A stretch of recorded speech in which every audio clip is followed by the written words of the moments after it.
de l'environnement est une question de classe. Alors c'est pas moi qui ai choisi le titre. En fait, je pense simplement qu'ils avaient prévu de faire une formation sur l'environnement, mais qu'ils avaient absolument pas prévu euh, la forme ou la façon dont elle serait faite ou qui serait aux commandes. D'ailleurs, ça a été décidé il y a 3 jours. Non, pardon, il y a 5 jours. Donc bon, c'est vous dire un petit peu la préparation. Alors, on va commencer par définir quelques termes, quelques concepts qui seront importants dans cette formation. En vérité, vous en connaissez déjà beaucoup, j'en suis sûr. Mais je pense que ça peut être important de revenir sur certains détails des définitions. Vous verrez pourquoi ensuite. Non, j'ai pas mis de texte pour suivre. Si vous voulez, je vous le passe maintenant, tiens. C'est, comme je l'ai dit, c'est ma feuille de notes.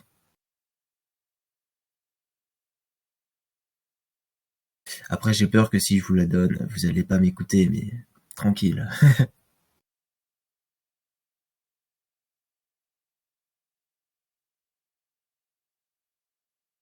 Voilà. Je pense que ça durera un peu moins d'1 heure. C'est pas quelque chose, ça reste une introduction.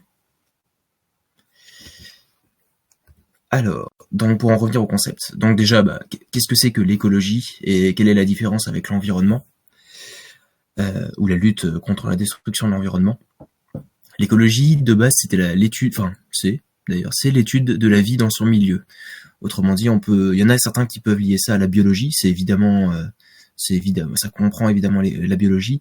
En réalité, c'est plus l'application de la biologie à la nature. Donc, à des phénomènes qui n'ont pas grand-chose à voir avec la vie, comme le climat, l'étude des sols, voilà, ou même les études des écosystèmes de manière générale. Aujourd'hui, et donc la différence avec l'environnement, c'est qu'en fait l'environnement, c'est tout simplement la nature, le monde extérieur, la base matérielle. On peut souvent confondre avec l'écologisme, qui en fait est le courant politique dans lequel se réclament certains partis comme Europe Écologie Les Verts, que vous connaissez sans doute. Donc eux, en fait, c'est des mouvements politiques. Ils basent leur programme sur la lutte contre la destruction de l'environnement. Et donc, ils ont pas mal de soucis en interne, qui sont très critiquables, notamment le fait qu'ils ne veuillent pas spécialement, ils n'ont pas spécialement de lutte anticapitaliste ou de lutte anti-impérialiste. Et d'ailleurs, il y a ils sont au mieux réformistes, mais des fois, on peut même trouver des comportements très individualistes, voire collapsologues. On verra ce que c'est que collapsologue ensuite. Ces partis, ils basent leur programme notamment sur un point qui s'appelle le développement durable. Alors vous avez sans doute déjà entendu parler du développement durable, j'espère ne rien vous apprendre. En vous disant que c'est le compromis idéal entre croissance économique et préservation de l'environnement, et aussi un niveau de vie pour tout le monde acceptable. J'espère que je ne vous apprends rien quand je vous dis que c'est très très idéal et que en réalité, sous le capitalisme, c'est inaccessible.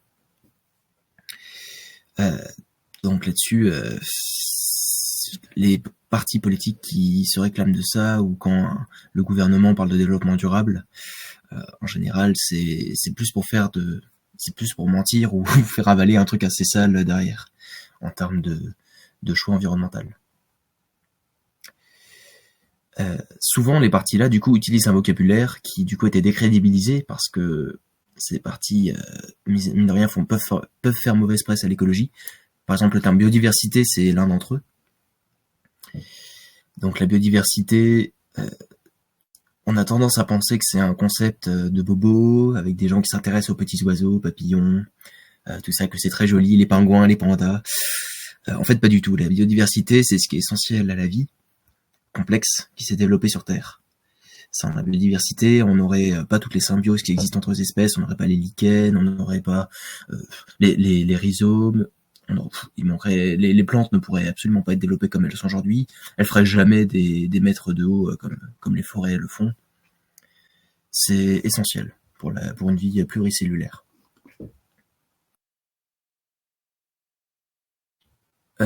Ensuite, il parle aussi souvent de réchauffement climatique. Alors, le réchauffement climatique, pour le coup, c'est pas quelque chose. Enfin, le terme aujourd'hui a changé. On appelle ça des changements climatiques avec des S. Les S sont assez importants parce que la science a montré que ce ne serait pas un réchauffement global, comme en anglais, ou global warming, on a découvert que ce serait pas forcément ça, et que ce serait peut-être, l'augmentation de température serait peut-être que déterminée dans le temps, mais qu'elle finirait par s'inverser brutalement. Mais bon, cette théorie ne fait pas encore un consensus scientifique. Et donc c'est notamment le GIEC qui a commencé à parler de changement climatique avec des S, ou l'IPCC si jamais il y a des gens qui ne sont pas francophones ici. Et donc ce sont eux qui ont commencé à parler de changement climatique avec des S. C'est ceux qui ont publié le 5e rapport, enfin les rapports que vous connaissez sans doute, dont on parle des fois à la radio. Ils sont assez intéressants à lire, même s'ils sont énormes, ils font plusieurs centaines de pages. En gros, le GIEC, c'est une association, enfin non, c'est pas du tout une association, c'est des scientifiques qui se sont mis au sein d'une organisation internationale pour étudier les changements climatiques sous plusieurs aspects. Voilà. C'est vraiment fiable comme source d'information. Il y a quand même un truc assez spécifique avec eux, c'est que leur manière de ils fonctionnent pas par consensus. Ils fonctionnent par unanimité, ce qui est un peu particulier et qui est un poil critiquable, même si ça peut se tenir. Et donc l'étude des changements climatiques est superbe, et c'est vraiment super important pour l'avenir de l'humanité. Dans les conséquences qu'on peut noter, c'est pas forcément un réchauffement de la température et des sécheresses qui s'intensifient et deviennent beaucoup plus courantes. Bon, si vous pensez déjà à ça, c'est bien, hein, mais ça ne se limite pas qu'à ça. Mais ça peut aussi se traduire par des conséquences tout à fait indirectes de ces effets. Par exemple, un réchauffement global des températures lié à des sécheresses de plus en plus courantes, ça peut faire changer totalement des aires de répartition de certaines espèces d'insectes, ou d'oiseaux, ou peu importe. Des espèces animales, même non, d'ailleurs même des espèces qui font partie de la flore, ou des champignons, ou des micro-organismes. Ces espèces-là peuvent causer des dommages au milieu naturel, ou à l'agriculture, qui peuvent être énormes, mais qui réellement peuvent mettre en péril des écosystèmes sur des hectares et des hectares. Je pense que nous ici, beaucoup ne s'imaginent pas ce que ça représente. Par exemple, on a eu le cas, alors je vais parler de la forêt, on a eu le cas avec les épicéas communs, plantés artificiellement, je vais parler du cas spécifique de la France et de l'Europe, plantés artificiellement du coup en plaine, et qui résistait au climat qui résistait au climat de plaine, c'est-à-dire continental, parfois assez chaud et parfois assez sec, surtout en été. Mais le problème, c'est qu'à un moment, l'intensification de ces sécheresses, auxquelles l'épicéa n'est pas censé être adapté génétiquement, il les a extrêmement affaiblis, et combiné à ces sécheresses, il y a des espèces ravageuses, enfin des espèces, pour être plus précis, ravageuses qui s'est développées, qui sont les scolytes. Ce sont des petits coléoptères qui ont ravagé des populations entières d'épicéas en France en plaine. Et ça a eu des désastres économiques. Ça a été un gros désastre économique, même si peut-être qu'ici tout le monde n'en a pas entendu parler. C'est assez récent, ça date de... Alors les scolytes, ils sont connus déjà depuis longtemps. En 2003, il y avait déjà eu une crise pendant la canicule. Mais là, on a vraiment eu une crise sans précédent, dernièrement. C'était de 2018, et là, ça continue en 2020. Enfin, voilà, c'est assez alarmant. Donc ça, c'est un exemple, par exemple, de conséquences indirectes du changement climatique. Vis-à-vis de ça, on a des gens qui ne sont pas très malins, mais qui sont là quand même, on les remercie, qui sont les climato-sceptiques. Alors, un climato-sceptique ici, tout le monde sait à peu près ce que c'est des gens qui refusent les changements climatiques, qui disent que ça n'existe pas. Ce qui est assez choquant, c'est que notamment aux États-Unis, la presse américaine leur apporte une importance qui est vraiment, vraiment, je pense que on se représente pas à quel point les climato-sceptiques font bonne presse aux États-Unis. D'ailleurs, eux-mêmes s'appellent les climato-réalistes, ce qui est encore plus bon. Bref. Ça c'était par rapport au changement climatique. Donc tout à l'heure, en fait, j'ai aussi dit un mot assez bizarre, c'est la collapsologie ou les collapsologues. Ça, c'est des gens concrètement qui considèrent que les catastrophes naturelles ne sont pas évitables et que l'humanité va se prendre un grand coup dans le mur et un grand coup, en gros, des énormes dégâts, et c'est pas la peine de lutter, qu'on peut rien faire contre, et que, en gros, c'est des défaitistes. C'est des défaitistes de la pire espèce. Et malheureusement, il y en a pas mal dans le mouvement écologiste en France, mais comme à l'international. Ça, c'était sur les petits points que je voulais repréciser, pour que tout le monde soit bien à jour de ce qu'on va parler. Alors, premier axe, pourquoi capitalisme et écologie sont-ils incompatibles? Bon, alors la réponse à cette question est assez évidente. Tout simplement que les forces productives sous le capitalisme deviennent de véritables forces de destruction de la nature. Parce que la production irraisonnée, la course au profit court terme et la productivité et à la course à la productivité font que la nature ne peut pas suivre foncièrement ce que l'humain fait. Les marxistes appellent du coup ce comportement dû au capitalisme l'anarchie de la production. On en a parlé il y a quelques formations, c'était avec Oscar.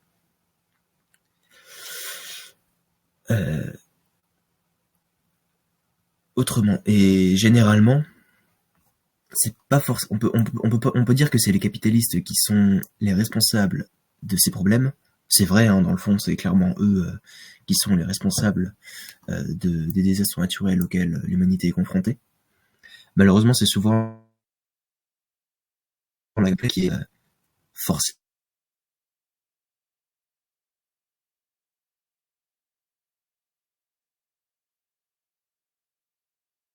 Un temps encore.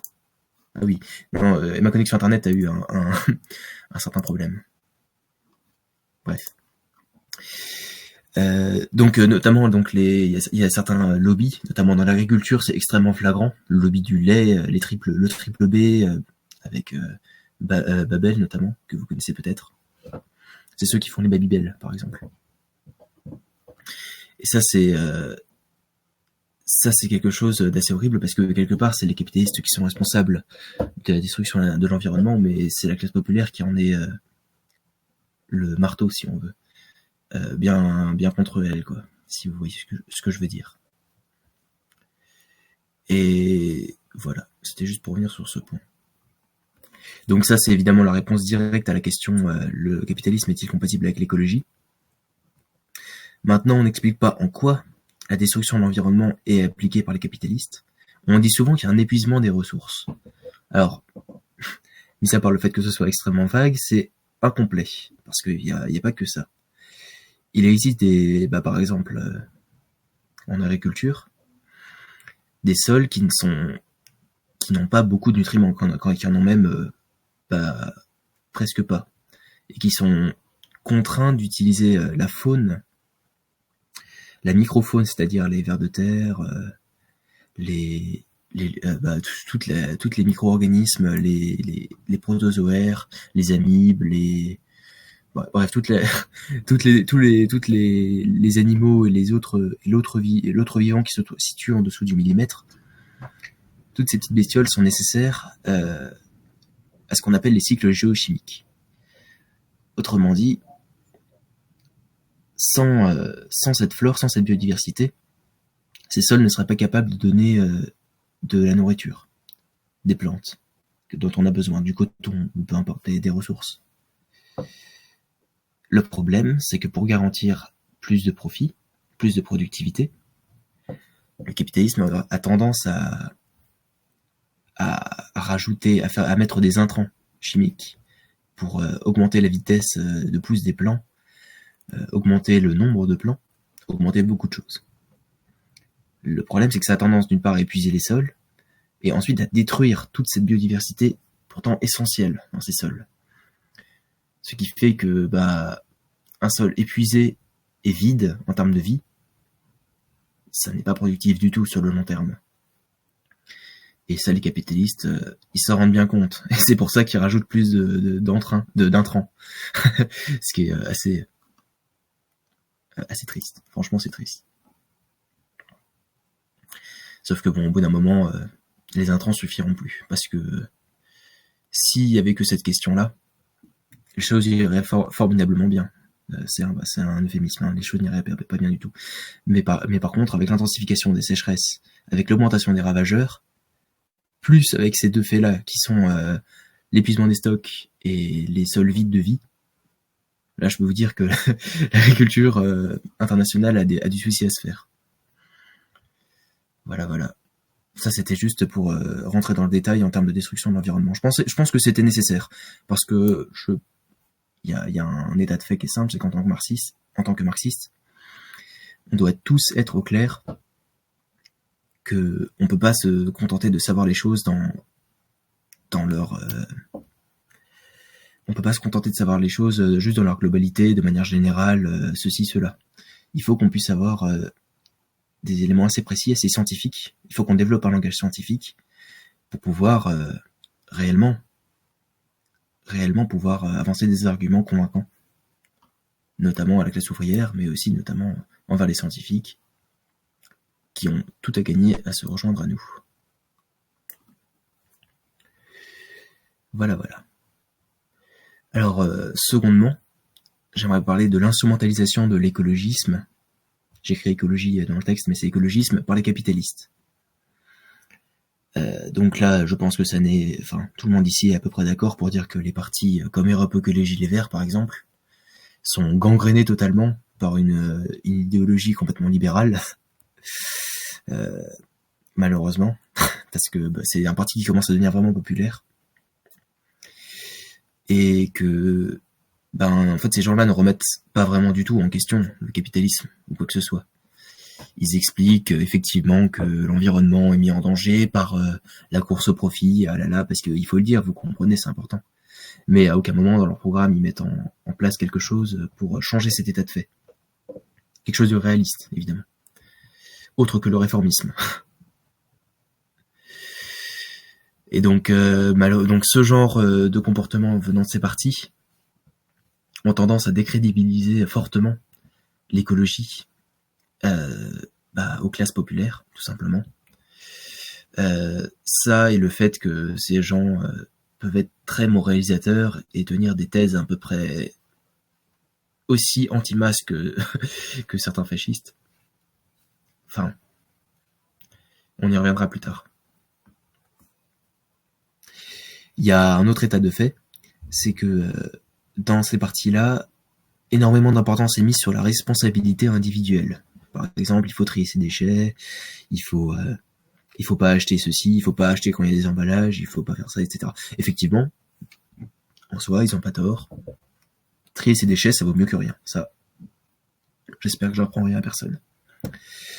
Cela dit, si ce genre de comportement, de morale, amène à penser que les capitalistes ne sont en rien responsables des tous les désastres naturels qui existent dans le monde. Et elles amènent aussi à penser que c'est la faute au prolétariat s'il y a des problèmes, s'il y a la pollution plastique, si l'atmosphère est en train de se casser, s'il y a des changements climatiques, ce qui n'est loin d'être le cas, puisque d'ailleurs une étude qui avait été publiée dans le Guardian il y a moins d'1 an, montrait que c'était 30% des multinationales qui causaient plus de la moitié des émissions des gaz à effet de serre. Donc vous représentez un petit peu que c'est pas foncièrement le prolo qui va acheter sa bière le matin qui va dans un pack en plastique qui va créer le réchauffement climatique. 68%, merci Barba, c'est possible, ouais. Oui, je sais que c'est au-dessus de la majorité. Oui, par contre, si jamais vous voulez me faire une remarque ou une question, n'hésitez pas à me ping. Franchement, parce que sinon, je regarde pas le chat. Voilà. Moi, je lirai à la fin.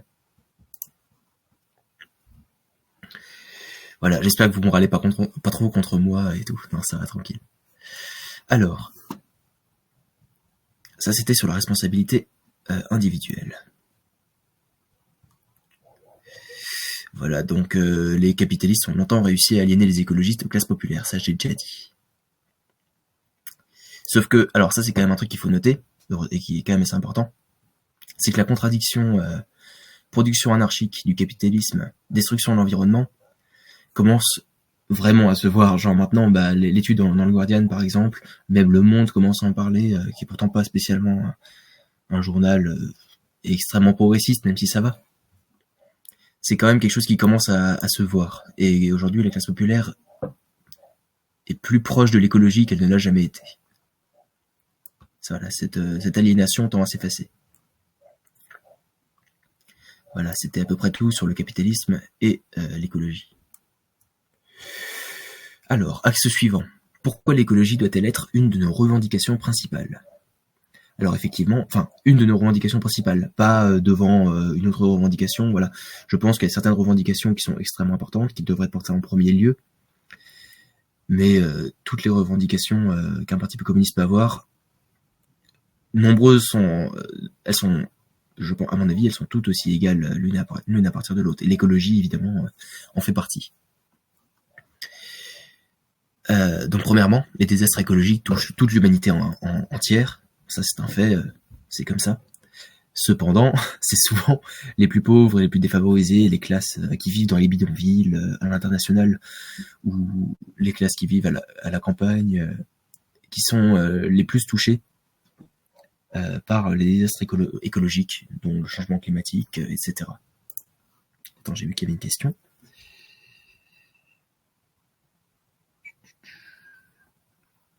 On reviendra sur la question là après, parce que je la comprends pas tout de suite. C'est à partir de quelque chose que j'ai dit, mais je me rappelle plus c'est quoi. Poisson rouge. Du coup, oui. En tant que communiste, nous devons servir le peuple. Là-dessus, je pense que tout le monde... même en tant que... Je pense que, même si on n'est pas foncièrement marxiste, léniniste, maoïste ou communiste de toute manière, même les anarchistes, un des principaux points d'accord, c'est que servir le peuple, c'est la raison pour laquelle on est militant. Là-dessus, je pense que je vais pas choquer grand monde. Voilà, c'était pour décentrer un peu l'information sur autre chose que le communisme. Mais bref, du coup, pour servir le peuple, il faut qu'on accorde extrêmement d'importance à tous les désastres écologiques et naturels dont le capitalisme est responsable. Mais de toute façon, même si le capitalisme n'en était pas responsable, nous aurions dû y porter une importance toute particulière, puisque cela affecte la vie quotidienne de milliards de personnes, tout simplement. C'est aussi simple que ça.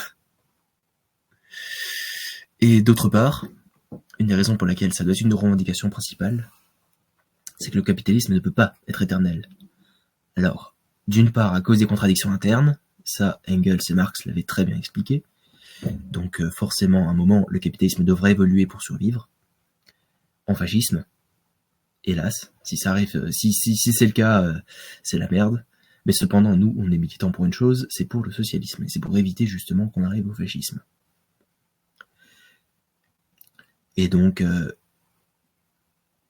ça c'était la première partie. Mais le capitalisme peut aussi disparaître avant d'arriver au fascisme, tout simplement à cause de l'environnement. Ça paraît un peu alarmiste, et c'est alarmiste d'ailleurs, de dire que la société est menacée d'extinction. La société, pas l'humanité. La société est menacée d'extinction par les désastres environnementaux, mais c'est une réalité. C'est-à-dire qu'à un moment, même le capitaliste le plus déterminé ne peut pas exploiter quelque chose qui n'existe pas, une ressource qui n'existe pas. Et donc à un moment, forcément, il est possible que le capitalisme et la société en tant que l'humanité en tant que société n'y survivent pas. C'est pourquoi nous communistes devons tout mettre en place pour que le socialisme soit respectueux de l'environnement et tout simplement pour garantir l'humanité, pour garantir l'avenir de l'humanité tout entière. Voilà, voilà. Dernier axe que j'aimerais développer. En réalité, avant-dernier axe, parce qu'il y a une dernière question ouverte qu'on se posera à la fin tous ensemble. Mais là, c'est le dernier axe que j'ai vraiment planifié. Le dernier, on verra après ce que c'est. Quelles sont les idées fausses au sein des mouvements écologistes aujourd'hui? Alors, on a déjà commencé à en parler de plein d'idées qui sont présentes. Là, j'ai écrit. Alors, ce que j'ai écrit, c'est absolument pas représentatif de ce que je pense. J'ai écrit ça de manière aléatoire, il y a genre 20 minutes, parce que il me semblait que c'était important et que je voulais un peu recentrer et pas oublier des points. Donc, on a les positions dogmatiques qui sont assez principales, c'est-à-dire que la science. Alors maintenant, c'est beaucoup moins vrai qu'avant. Avant, littéralement, les écologistes politiques, ils avaient un certain problème avec la science et avec les chiffres qu'ils avançaient. Maintenant, il y a 10 ans, c'était vrai. Maintenant, aujourd'hui, depuis 10 ans, depuis cette décennie-là, ils font vraiment attention et à ce qu'ils citent, au langage qu'ils utilisent. Donc, ça a tendu à disparaître. Non, d'ailleurs, ça a pratiquement disparu. Le fait qu'il y ait un non-respect de la science de la part des écologistes.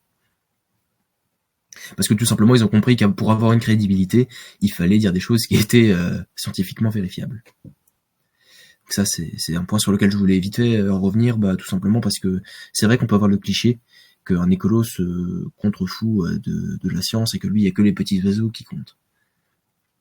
Ce qui a pu être vrai. Ce qui a pu être vrai au passé. Donc le comportement des classes populaires jugé inacceptable, ça, par contre, c'est hélas toujours vrai.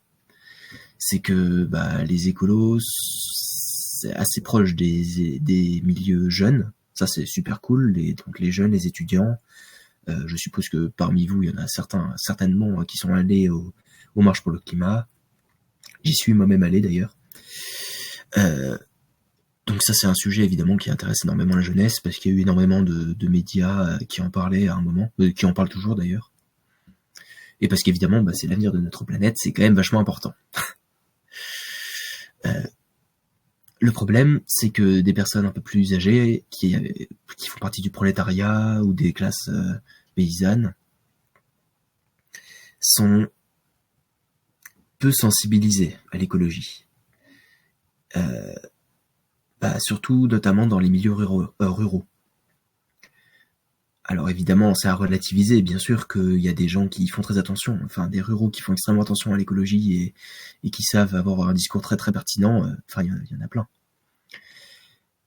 Mais alors le problème, c'est que les écolos aujourd'hui ont tendance à prôner des discours, notamment sur le bio, c'est surtout sur le véganisme aussi, même si c'est aussi à relativiser, qui sont un peu anti-masse. C'est-à-dire que les gens ne sont pas vraiment prêts à accepter de changements aussi brutaux dans leur vie. Et d'autre part, parce que ces gens n'en ont pas les moyens. Parce que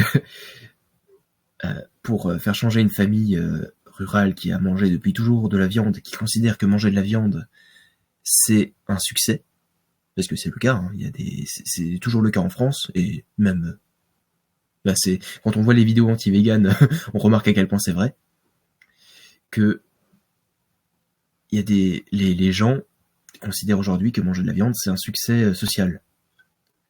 On pourrait mettre ça en rapport avec la société de consommation, où à l'époque, avoir une voiture pareille à celle du voisin, etc., c'était socialement ce qu'il fallait pour réussir dans la vie. Au niveau des classes populaires, c'est vrai avec la viande. Et c'est toujours vrai.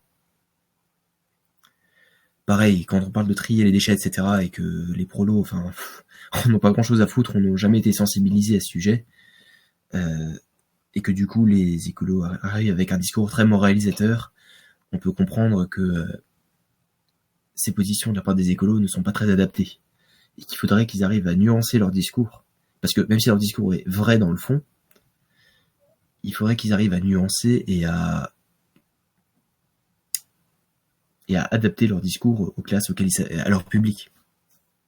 Et ça, c'est un des rôles dans lequel nous allons jouer, enfin pas un des rôles. C'est nous qui allons justement jouer ce rôle au sein de la classe ouvrière, dans l'idéal. Après oui, ça j'ai noté ensuite le dernier point sur la feuille, je le considère important, c'est que les libéraux effectivement pensent que si tu achètes de la pâte à tartiner éco-responsable avec sans huile de palme, ça va changer le monde.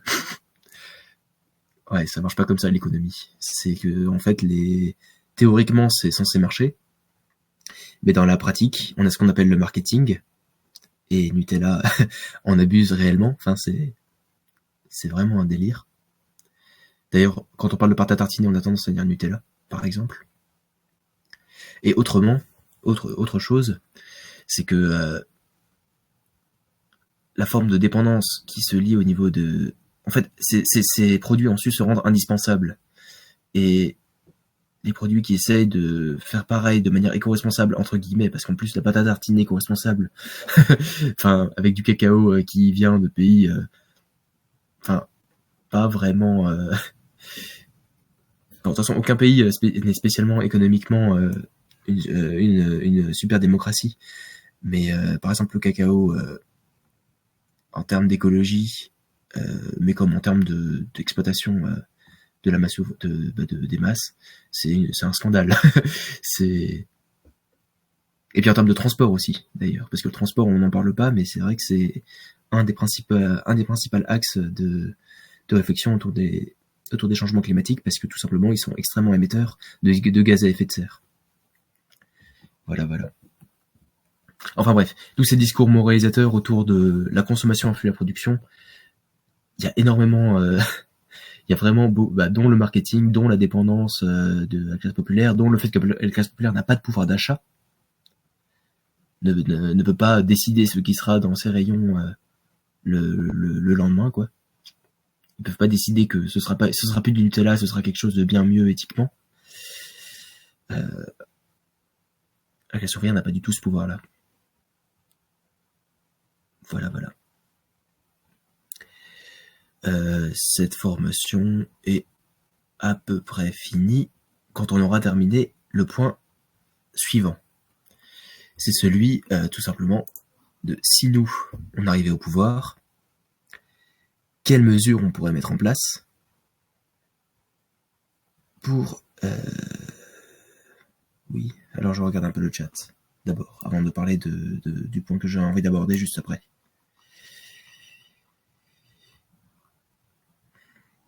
En fait, non, je vais parler du truc en même temps que je lis le chat. Tout simplement, qu'est-ce que nous, socialistes, enfin, qu'est-ce que nous, communistes, pourrions mettre en place pour ralentir jusqu'à arrêter les désastres écologiques? Quelles mesures on pourrait mettre en place? Donc, est-ce que certains d'entre vous ont des pistes de réflexion là-dessus? J'ai moi-même pas mal d'éléments de réponse dans ma tête, mais j'aimerais que vous aussi, vous arriviez à participer à ce débat, notamment en vocal. Donc, je vous invite à vous démuter et à répondre à la question. Ou à l'écrit si vous préférez, hein, c'est comme vous voulez.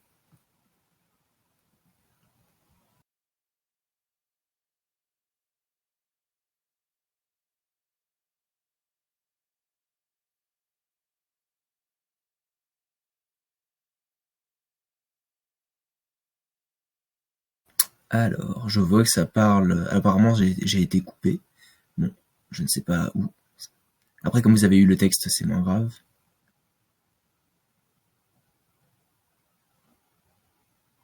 Oui, évidemment, il y a certains courants d'écologie qui sont plus à gauche. Mais, écologie de gauche, ça reste très réformiste dans l'idée. Il n'y a rien d'ultra révolutionnaire en soi. Ça, je pense qu'on est à peu près tous d'accord là-dessus.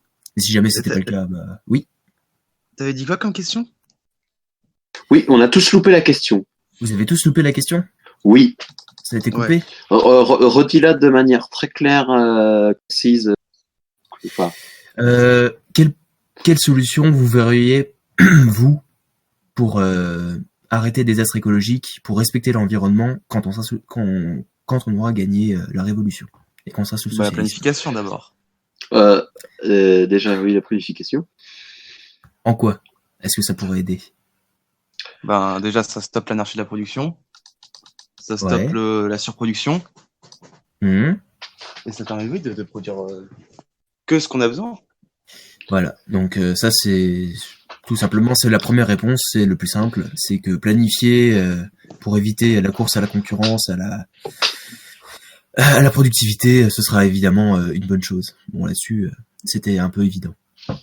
Est-ce que du coup dans la planification, à part le fait de planifier, tu vois d'autres pratiques plus terre à terre? Dans la planification? Ouais. Dans le mode, en termes de, par exemple, en termes de production d'aliments. Euh,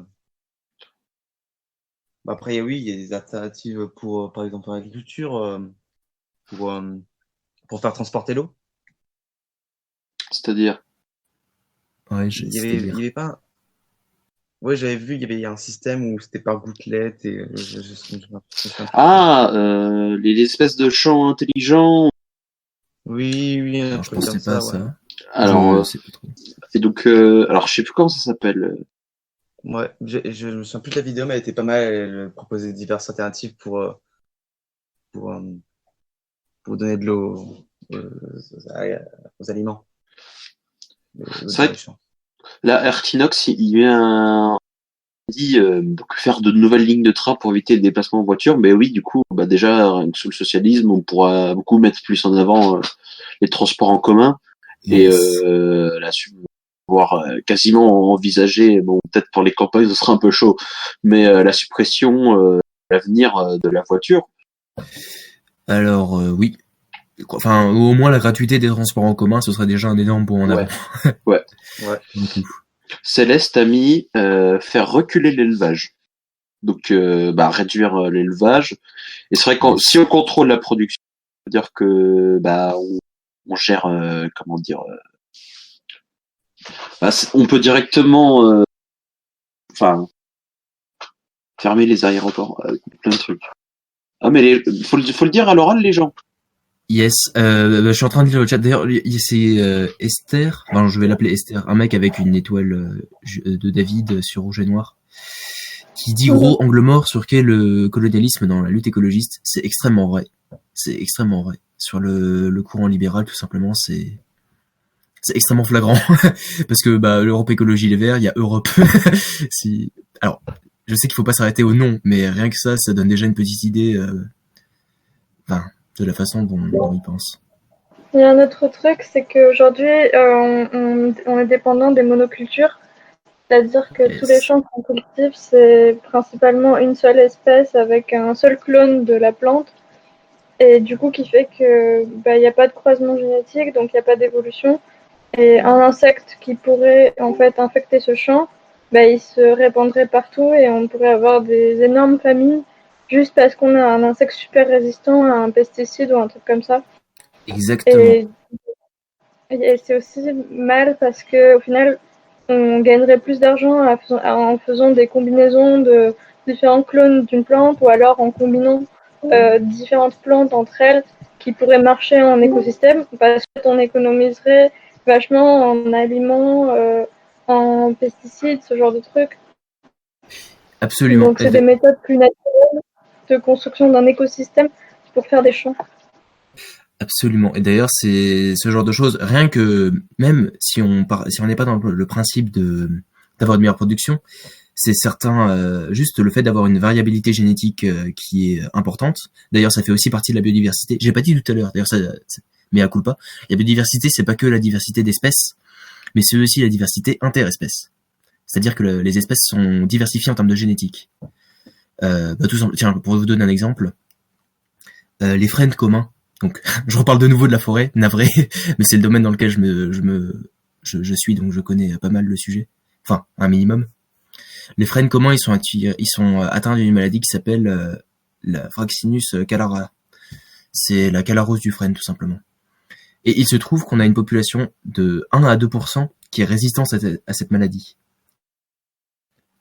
Bah, pour le coup, c'est sans la diversification sans la diversité génétique qu'on aurait pu avoir bah, au sein de cette espèce, ça aurait été sans doute impossible. Et le fait est qu'en fait, on a remarqué que comment expliquer ? On a aussi remarqué quelque chose par rapport au changement climatique, c'est que des hêtres qui venaient du sud de la France étaient beaucoup plus résistants aux sécheresses que les hêtres qui venaient du nord de la France. Et donc on pense à faire des...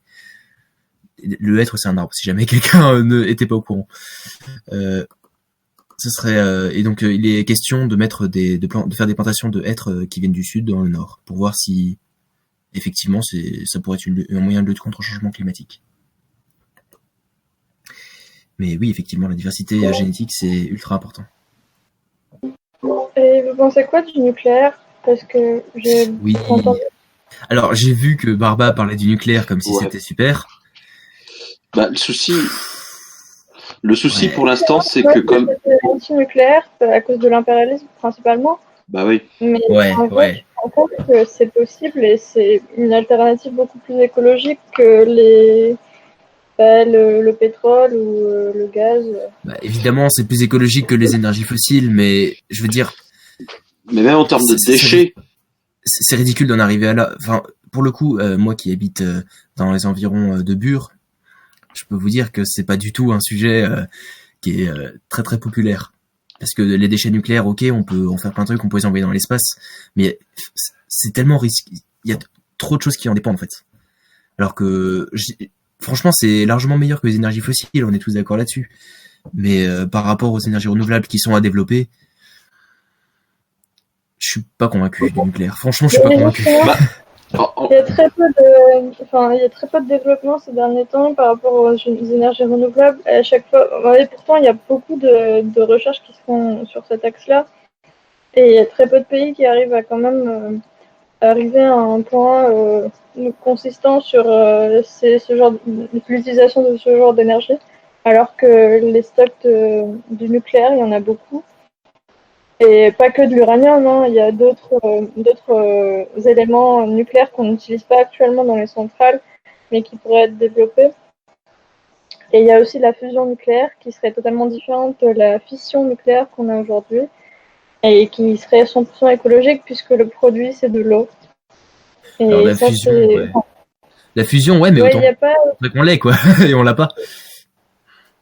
Et Donc, les énergies renouvelables, et enfin... Par exemple, en Afrique, il y a le fleuve Congo qui est tellement puissant, il y a des rapides tellement puissants que si tu construisais une centrale hydroélectrique dessus, ça pourrait alimenter les besoins de l'Afrique entière. Mais du coup, si c'est dans la France qu'on va faire la révolution et pas au Congo, je vois pas trop ce genre de solution. Mais c'est possible à l'échelle mondiale. Ouais, à l'échelle mondiale, c'est totalement possible de passer à autre chose que... après, le barrage, c'est vraiment pas... Le barrage, c'est pas ouf en termes d'écologie, franchement. Rien que pour les populations de poissons qui habitent. C'est tout. C'est aussi simple que ça. ouais. Puis sur le truc d'alimenter toute l'Afrique avec un barrage sur le fleuve Congo. Alors non, et j'avais vu un autre truc, c'était un autre projet aussi qui était en gros genre bon ça paraissait complètement utopique, des gens qui disaient ouais faut construire une immense centrale solaire dans le Sahara et genre ça permettrait d'électrifier toute l'Afrique, sauf que alors ils trouveront pas d'investisseurs. J'ai de la famille qui, je sais pas, j'ai de la famille qui bosse à EDF et ils m'ont expliqué que en gros c'est pas possible non plus d'envoyer de l'électricité si loin que ça. Alors après, j'imagine bien que le Congo c'est un fleuve qui est immense et qu'on peut placer des tas de barrages, mais en termes de portée, ce serait pas si grand que ça. Ça permettrait pas une électrification totale du continent. Ouais, et même ils trouveront pas d'investisseurs. Hein. Ouais. Et puis même là pour le coup de la centrale solaire, on sait tous que les panneaux solaires c'est quelque chose qui a une durée de vie extrêmement limitée, genre 10-20 ans, et après qui demande des matériaux complètement comment dire qu'il faut extraire dans des conditions complètement désastreuses. Et non recyclables. Recyclables. Et c'est pas recyclable. Donc au bout de 20 ans, on sait pas quoi en faire. C'est ça. Vas-y Anouche. Désolé, oui. Ah non, je disais juste que sur le Congo, Ouais, bah, c'est compliqué parce que c'est pas un truc qui a de l'intérêt pour les impérialistes de produire de l'énergie. C'est pour ça que c'est pas financé. Mais enfin, je parlais dans le cadre du socialisme, ce serait totalement possible avec toutes les thunes qu'ils gagneraient avec l'exploitation des minerais, tout ça. Mais c'est pas, enfin, le problème financier, c'est pas ça. Mais surtout, ouais, comme vous avez dit, le problème des infrastructures en Afrique. Bah, ouais, c'est compliqué de faire passer de l'énergie dans les autres pays comme ça. Ouais. Il faudrait avoir des supraconducteurs ou des choses qu'on n'a pas encore, quoi. Après, il y a tout qui est à faire, mais après, bon, même si quand on regarde, là, je me souviens du cours qui a rien à voir, mais sur Lénine et la bureaucratie. En soi, les soviétiques, ils étaient dans une, comment dire, dans une situation similaire, comment dire, en 1920, et ça les a pas empêchés d'électrifier tout un pays qui avait pas de route, pas d'infrastructure. Enfin, donc, sous socialisme, c'est sûr qu'un projet comme ça, c'est complètement envisageable. Après, moi là, j'ai mettais des doutes, c'est juste que je pense pas que c'est capable d'alimenter toute l'Afrique. Mais alors, du coup, j'aimerais revenir un peu à la question de base et aux réponses que vous avez apportées, parce qu'elles ont été assez nombreuses. Dans l'ordre, j'en ai vu quelqu'un qui a parlé des OGM. Alors, Barba, t'avais parlé des OGM un moment pour dire qu'effectivement, ça avait... Enfin, tu donnais l'impression que t'aimais bien ça. Qu'est-ce que vous en pensez, vous autres? Pour la question. Oui, c'est ça, possible. Sur les OGM? Yes. Qu'est-ce que vous en pensez tous? Tous et toutes. Ouais, il y a une position scientifique pour ça, t'as pas besoin de... Ouais, qu'est-ce qu'il y a? Au fait, désolé, du coup, Esther, de l'avoir mégenré tout à l'heure. Enfin, j'ai même pas fait gaffe. Donc, je viens de voir le message, là, c'est un peu triste d'avoir fait ça. Pardon. Je referai plus. terrible, hein. Je voulais préciser un peu ma question, en fait, sur les OGM. Vas-y. En fait, selon moi, c'est quelque chose de réactionnaire de conseiller. En fait, par exemple, si on regarde Greenpeace et les actions de diverses organisations écologiques, il y a quelque chose de réactionnaire, en fait, d'aller défoncer des champs OGM parce qu'ils sont OGM. C'est-à-dire que, les OGM peuvent apporter plein de choses critiquables. En fait, on s'en fout, c'est juste un processus qui permet d'avoir une nouvelle plante. Donc, si par exemple l'objectif c'est des pesticides, etc., oui, c'est critiquable, mais c'est jamais critiqué dans cet esprit-là. En fait, c'est toujours c'est critiqué dans l'esprit, c'est contre nature. Oui, et en fait, c'est le plus réactionnaire. C'est ça. Je voulais revenir justement à ce point. Il y a quand même un fait qui me fait un petit peu chier avec les OGM, c'est le manque de diversité génétique. Mais c'est vrai que l'appel à la nature, c'est un des sophismes qui est vraiment très très apprécié, malheureusement, dans les milieux écologistes, effectivement. Mais oui, du coup, moi, un des problèmes que je vois avec les OGM, c'est la diversité génétique. Et les interactions, du coup, inconnues avec les espèces qui existent déjà dans le sol. Et enfin, il y a un dernier point, surtout, c'est que les OGM, pour le moment, on n'en a pas spécialement besoin en termes de productivité. Parce que c'est déjà prouvé qu'on produit... Attends. Une seconde. C'est déjà expliqué qu'on produit déjà bien assez pour toute la population, mais que les ressources sont mal réparties. À cause notamment du capitalisme. Oui, les OGM sont naturels. Oui, je sais. Effectivement, non, Barbara a raison, c'est que les OGM sont effectivement naturels, mais l'utilisation actuelle des OGM par le capitalisme, c'est un vrai délire. c'est plutôt non.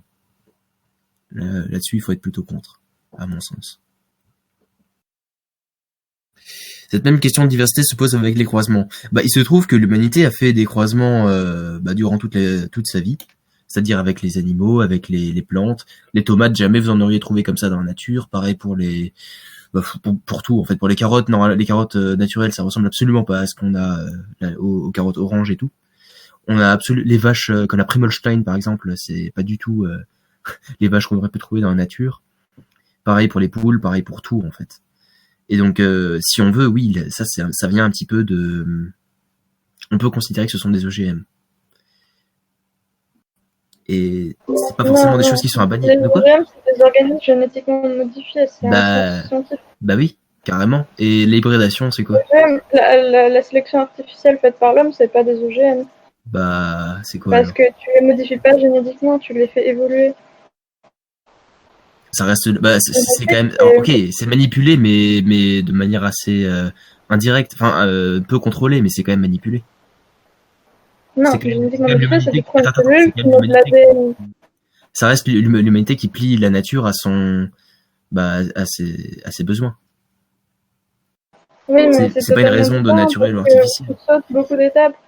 Pendant l'évolution artificielle, déjà, tes organismes ils sont isolés parce que genre tes chevaux, tu les laisses pas traîner et ils vont pas se croiser avec je sais pas, un autre animal ou un cheval enfin toutes les descendances des trucs qu'on a aujourd'hui, ils sont trop éloignés pour qu'il y ait une interférence génétique entre les organismes.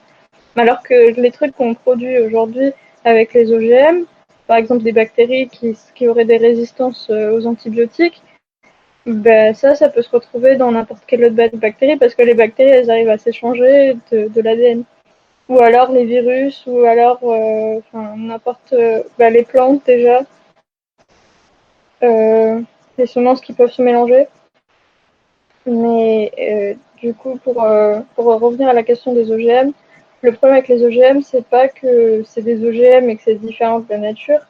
En fait, les OGM, c'est juste un outil qui nous permet de produire plus et de produire mieux, de adapter à comme on veut. Mais c'est juste que ces produits, ils sont mal utilisés par le capitalisme parce que, les monocultures, comme on a dit, on a la flemme de faire des vraies études qui pourraient mettre en lien différentes cultures pour établir des champs de permaculture. Mais il y a aussi le problème des pesticides et des antibiotiques. Et parce qu'en fait, quand on modifie un organisme, on essaie de lui mettre des résistances contre, une production de pesticides dans la plante qui tuerait en fait les insectes à côté. Mais ça, évolutionnairement, ça développe une résistance aux pesticides chez les insectes et du coup, ça fait des super insectes qui peuvent détruire beaucoup plus et beaucoup plus rapidement que d'autres choses. Et ce qui cause en fait les désastres écologiques qu'on voit. Et c'est ça le problème des OGM, c'est que ça a un intérêt économique pour les entreprises à court terme, du coup elles le font, mais elles s'en foutent des conséquences derrière et elles s'en foutent de ce que ça fait aux gens. Ah oui, c'est clair. Et Oui, oui. un autre truc sur les OGM, un truc plus historique, c'est que les OGM au début, ils ont été vachement commercialisés par des entreprises comme Monsanto et qui ont été en fait des vraies grosses merdes par rapport aux paysans. Parce que par exemple, ils filaient des souches stériles aux Oui. paysans Ah, mais ils le font toujours, qui hein. pouvaient pas en fait refaire le champ. Ouais, c'est ça. Et ils pouvaient pas reproduire leur champ, du coup ils étaient obligés de racheter, etc. Et ce qui a développé en fait un peu une haine contre ce genre d'entreprise et un peu une méfiance par rapport aux OGM aussi. Alors, j'aimerais juste du coup résumer un tout petit peu ce qu'on a dit. En gros, les OGM, il faut pas avoir une position dogmatique dessus. Et surtout, il faut pas faire d'arguments à la con fallacieux, genre l'appel à la nature, c'est pas naturel, etc. En réalité, l'humanité fait entre guillemets des OGM, parce que du coup, on n'est pas d'accord, fait entre guillemets des OGM depuis la nuit de l'humanité. J'allais dire la nuit des temps, mais non, du coup, l'aube de l'humanité. Et le fait est qu'en fait, en soi, on n'a pas spécialement besoin des OGM dans la majorité, dans là où on les utilise. Pour l'agriculture, par exemple, les OGM, c'est un peu surfait. Pour la médecine, ok, pourquoi pas. Mais pour l'agriculture, c'est quelque chose que j'aurais tendance à proscrire. Après, et notamment pour ce que vient de dire Anouche, sur les insectes qui deviennent complètement surrésistants par sélection naturelle. Et surtout si on allie ça au changement climatique. Parce que du coup, plus de ravageurs, plus résistants. Je vous laisse imaginer un petit peu dans quel mur on est en train de se diriger. Est-ce que vous êtes chaud pour passer à un autre sujet que les OGM? Du coup, parce que j'en ai vu certains qui parlaient de permaculture à un moment. Est-ce qu'il y en a qui parlaient d'autre chose? Alors... Ah oui, il y en a qui parlaient d'élevage. Je crois qu'on n'a pas assez parlé d'élevage et de végétarisme. Attendez, de quoi vous parlez en débat?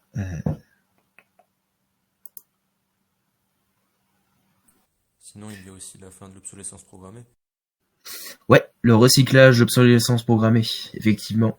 Par exemple, quand on pense à tous les appareils ménagers ou électroniques ou n'importe quoi qui sont ou bien conçus pour justement être périmés le plus vite possible pour en racheter, ou bien simplement qui sont fabriqués en essayant de faire le plus d'économies possible, Mm. on voit bien qu'il y a énormément de produits qui pourraient être justement fabriqués de manière à durer beaucoup plus longtemps et donc à ne pas être remplacés. Et donc ça signifie moins de ressources naturelles utilisées, etc. C'est clair. Et d'ailleurs, attends, en URSS, c'était rapidement, en URSS, le recyclage s'est énormément démocratisé avec les outils qui étaient utilisés pour produire tout simplement. Ouais, j'avais lu ça. Mm. Bah, en fait, c'est souvent les exemples classiques, c'est quoi? C'est les imprimantes, les bas en nylon. Dans les années 30, on savait les faire indestructibles et puis finalement ils ont été rendus Mm. destructibles parce que justement les gens n'en achetaient plus. Il y a quoi encore? Il y a, oui, souvent en Le, électroménager. le plus connu quand même, ça reste les ampoules. Ouais. Ah oui, oui, les His- fameuses ampoules. Historiquement, genre, faut savoir que, en plus, c'est le premier qui y a vraiment où c'est vraiment, ça a été inventé pour ça, Oui. l'obsolescence programmée. C'est qu'en fait, normalement, les ampoules, ça peut tenir des siècles. Et quand je dis des siècles, ça déconne pas. Par exemple, dans une caserne de pompiers aux États-Unis, il y a un live d'une ampoule qui est allumée en permanence et n'a jamais été changée depuis genre 1902. Et voilà. Alors en fait, ce qui s'est passé, c'est que les industriels de l'ampoule se sont réunis dans les années 10 et puis ils se sont dit bah ouais, bah nos produits sont indestructibles, donc à un moment non plus. Donc Edison, enfin l'entreprise d'Edison, tout ça, qui était réputée pour être un gros fils de, voilà, on fait en sorte que bah nos ampoules durent, allez, la durée d'une vie d'une ampoule, c'est quoi? C'est 4-5 ans aujourd'hui. Et du coup, bah, c'est sûr que maintenant, là, on parlait électroménager, mais genre aujourd'hui encore, ils se démerdent pour faire en sorte, genre, je voyais ça dans les machines à laver, dans les tambours, ils se démerdent pour souder en fait le tambour. Et en fait, du coup, bah, t'as des magasins, je voyais ça, qui sont spécialisés dans l'entretien, qui peuvent plus avoir accès au tambour et qui sont, enfin, en fait, aujourd'hui, alors qu'avant sur un vieux modèle, tu pouvais genre faire de l'entretien, ça te coûtait pas grand-chose. Maintenant, tu es obligé de racheter une machine à laver et comment Ouais, c'est dire, irréparable en fait. ouais, c'est irréparable. Ouais.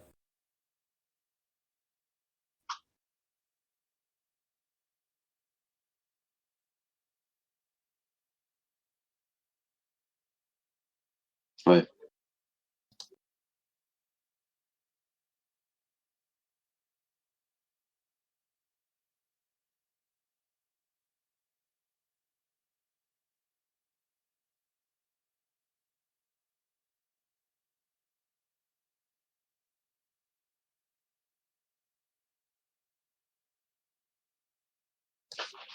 Et du coup, c'est sûr que sur le socialisme, cette question elle se pose même pas. Genre, jamais on fera des produits périssables, comment dire, euh, et, et voilà. Ouais, c'est un non-sens en fait. Peut-être on peut aborder l'élevage. Céleste en avait parlé plus haut. La permaculture aussi, t'avais dit. Absolument. Absolument. Bah, tout à l'heure, justement, il y a quelqu'un qui posait une question sur l'élevage sous socialisme, enfin même l'agriculture sous socialisme.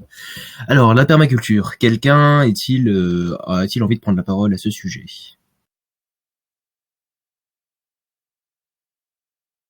C'est une bonne idée. La permaculture, alors je peux vous donner la définition que je connais moi. C'est l'application de la bio. Alors, c'est l'application à l'agriculture de la bio. J'arrive pas à donner une bonne explication. Littéralement, c'est faire des potagers où tout simplement tu ne plantes pas qu'une seule plante. Et où tu plantes. Enfin, j'arrive pas à l'expliquer. J'avais une super définition et maintenant je l'ai oublié. Tu vois, juste pour la formation. Bon. Non, c'est pas. Alors justement, c'est pas un truc de charlatan. Le problème, c'est qu'il y a énormément de gens qui parlent de permaculture, mais qui ne savent pas ce que c'est. Pour le coup, c'est un peu mon cas. Mais enfin, du coup, c'est un peu mon cas maintenant que je connais plus la définition. Mais en fait, on va revenir aux bases. On va revenir aux bases de comment est née la permaculture. Ça vous aidera sans doute à comprendre. Alors, en URSS, au début des années 20, il y a des scientifiques qui ont commencé à parler de phyto... Putain, je trouve vraiment pas des mots ce soir. De phyto... Ah Bon, en gros, les interactions... des interactions des plantes entre elles. Autrement dit, de comment les plantes interagissaient les unes par rapport aux autres. Par exemple, on sait qu'il y a les fabacées qui sont des fixatrices d'azote. Est-ce que vous connaissez des fabacées? Oui, toutes celles qui font des nodosités, comme les haricots, c'est des fabacées, il me semble. Attendez, on va regarder. Bon bref, putain, ça fait ultra longtemps que j'ai pu regarder ce sujet en vérité, donc c'est pour ça que j'ai demandé si quelqu'un s'y connaissait, parce que j'avoue que j'avais pas trop envie d'en parler. Et certaines plantes du coup ne sont pas du tout capables de vivre sans azote. Et donc c'est fabacées qui Bon, on va changer de sujet. J'ai pas envie de parler de ça. J'ai pas révisé là-dessus, donc si jamais quelqu'un veut prendre la parole à ma place, j'invite. Vraiment, parce que là, j'aimerais pas dire de conneries et j'ai pas assez enquêté. Et les mots me viennent pas.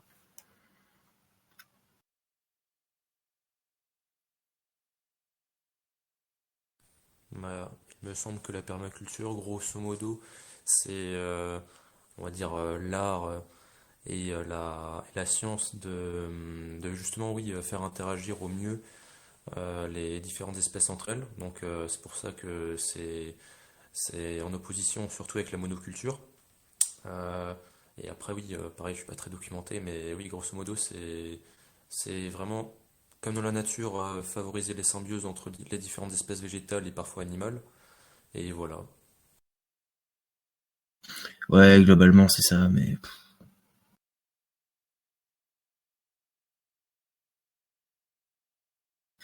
En gros, oui, la permaculture, c'est la façon d'organiser l'agriculture autrement qu'en monoculture. Et ça englobe énormément de principes, notamment le fait que les plantes ont des interactions entre elles. Ben, évidemment, c'est des interactions biochimiques, hein, en termes d'échange de nutriments, comme peuvent le faire les champignons avec les racines. Mais et par exemple, un des domaines qui a été assez développé, notamment en Afrique, vis-à-vis de la permaculture, c'est l'agroforesterie.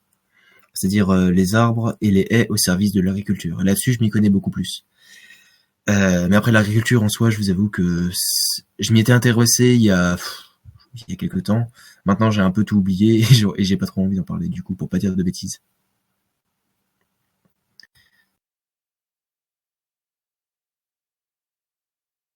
Alors, Étienne, pour aider Hector sur le sujet des VGM, oui, c'est à peu près ce qu'on a dit sur les OGM. Ouais. Oui, bah du coup, t'as raison, mais c'est à peu près ce qu'on a dit. Enfin, je crois.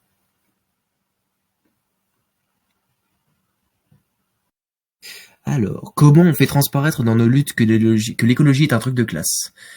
Eh ben, ça, pour le coup, on l'a à peu près parlé dans l'information, mais on peut résumer et synthétiser. C'est la première classe qui est touchée, c'est le prolétariat, qui est touché par le réchauffement climatique, par les changements climatiques. Vous voyez, ben moi je fais l'erreur. Qui est touché par les désastres qui sont accélérés à cause des changements climatiques, qui sont touchés par la pollution plastique, qui sont touchés par la solidification des océans, par la montée des océans. Donc, si on veut servir le peuple de manière correcte et cohérente, on doit aider les classes qui sont les plus démunies face à ces désastres.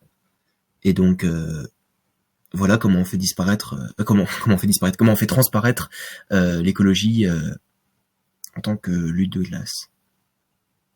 Voilà.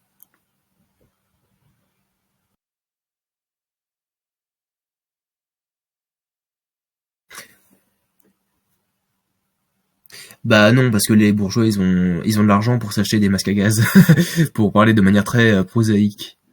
Ouais, ou des gîtes à Courchevel où l'air doit être un peu plus pur que... À Courchevel, l'air est absolument pas pur, parce que... J'en sais rien, mais... Mais oui, l'idée est là, c'est que ils ont de l'argent pour mettre des bunkers climatisés avec infiltration à air. Alors que... Ah, l'écofascisme, ça c'est un concept intéressant, que je considère comme absolument...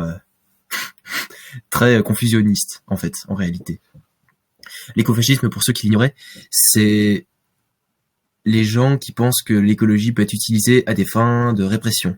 En gros, que l'État met en place des politiques entre guillemets pour l'environnement, mais qui, comme lutte, comme moyen final, c'est tout simplement de faire des choses horribles que les fascistes feraient. Une répression de toutes les luttes possibles et inimaginables, de l'exploitation à une envergure absolument inimaginée, et voilà. Alors, en réalité, du coup, l'écofascisme, c'est juste utiliser l'écologie comme prétexte pour faire du fascisme. C'est pas beaucoup plus compliqué que ça, à mon sens. Bah, en gros, c'est ce que la bourgeoisie va faire dans les années à venir. Je ne sais pas. Se retrouver dans des retranchements comme ça. Quand on voit, genre par exemple, les scores des partis écologistes ou des trucs comme ça, c'est la bourgeoisie qui se réinvente et qui dit le problème, c'est les prolos qui vont au taf, c'est machin truc, au lieu de cibler les véritables problèmes qui sont dans la production et la répartition. C'est possible que ce soit appliqué dans pas mal de pays impérialistes, ouais, cette histoire d'écofascisme. C'est possible. Après ça, l'avenir nous le dira. Là-dessus, je sais pas si on peut vraiment le prédire.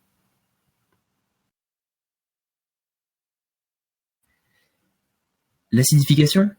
L'acidification ? Ben après, je parle un peu vite et j'articule pas, donc désolé si certains comprennent pas. Ah, solidification. Ouais, c'est con. Ouais, bah il fait froid du coup. Non, je sais pas. Je ne sais pas.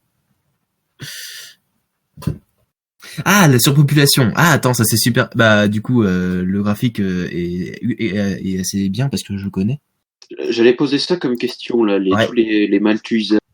Ouais, les Malthusiens, oui. Tout ça, c'est des écofascistes, là, les mecs qui t'expliquent qu'il faut stériliser les pauvres. Franchement, du coup, oui, clairement, c'est ça.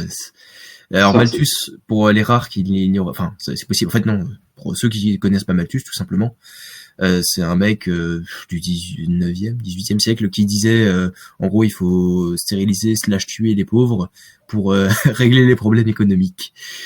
Je pense que vous comprenez assez rapidement que ce genre de mec est assez dangereux pour le prolétariat et pour les gens en général.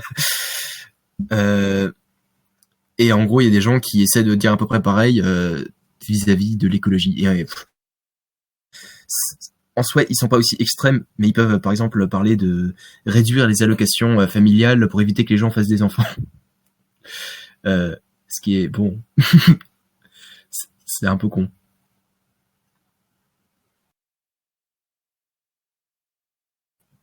Je sais pas si vous avez déjà rencontré des gens qui disaient ce genre de discours. Ah oui, alors précisément, il disait que ça suivait une suite de Fibonacci, il me semble. Ou 1, 2, 4, 8, 16, 30. Il me semble... Je sais pas si... Ok.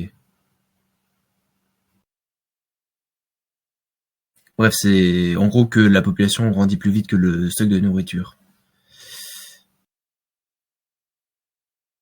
Oui, j'étais extrêmement rapide sur Malthus. Je suis désolé, il y en a énormément qui en parlent bien mieux que moi dans le chat, pour le coup. Mais disons que la finalité, c'est que pour lui, c'était les pauvres en surpopulation qui étaient le problème. Ah, Extinction Rebellion. ça c'est on pourrait en parler longtemps. Enfin non, on pourrait en parler très peu longtemps et dire que c'est de la merde et on aurait raison quand même.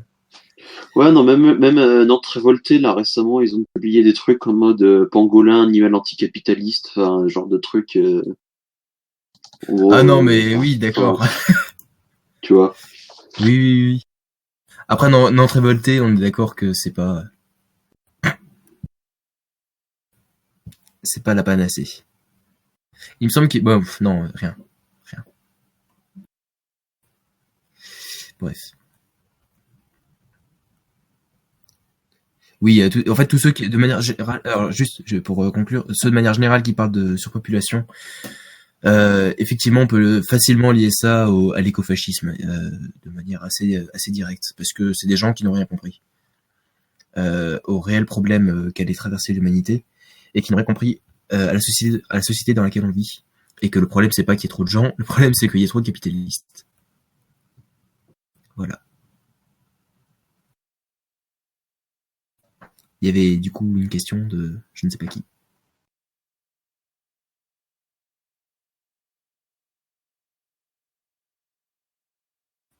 Là, tu vas fort quand même. Je suis d'accord pour dire que Jeunesse pour le climat, c'est pas la manifestation de la lutte des classes la plus absolue, mais c'est quand même pas du niveau d'Extinction Rebellion.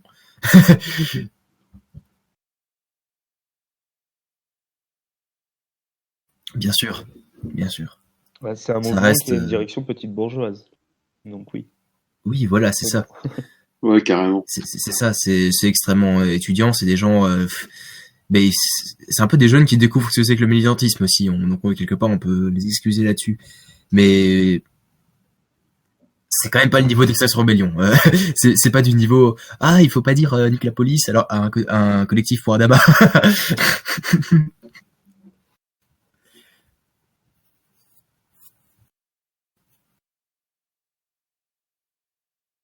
Ah mais de toute façon les représentants dans les organisations réformistes c'est faut même pas y penser. Faut penser aux militants de base en général parce que les représentants de manière générale ce sera toujours des gens qui n'ont pas la ligne juste. Ça c'est une certitude. Alors qu'il y a il y a des jeunes dans Youth for Climate, bah qui, franchement, ils ont des idées qui sont tout à fait correctes. Mais comme ils connaissent pas d'autres organisations un peu connues, ils vont à celle-là. Et c'est malheureux. Alors j'aime bien XR se cassera la gueule dans 2-3 ans. Alors qui entend encore parler de XR ici? Qui peut affirmer ici que XR ne s'est pas encore effondré? Extinction Rebellion. Oui, ils font un décollage, mais l'UPR aussi il fait décollage. Enfin, ça veut pas dire que c'est pas un parti fini. Le PCF aussi il fait décollage, la FI il fait décollage. Faire décollage, c'est pas forcément. Tu vois moins l'UPR que XR, bah t'as de la chance. Non, c'est pas parce que tu fais décollage que t'es présent dans la lutte et dans le militantisme. Ça faut rester sérieux quand même.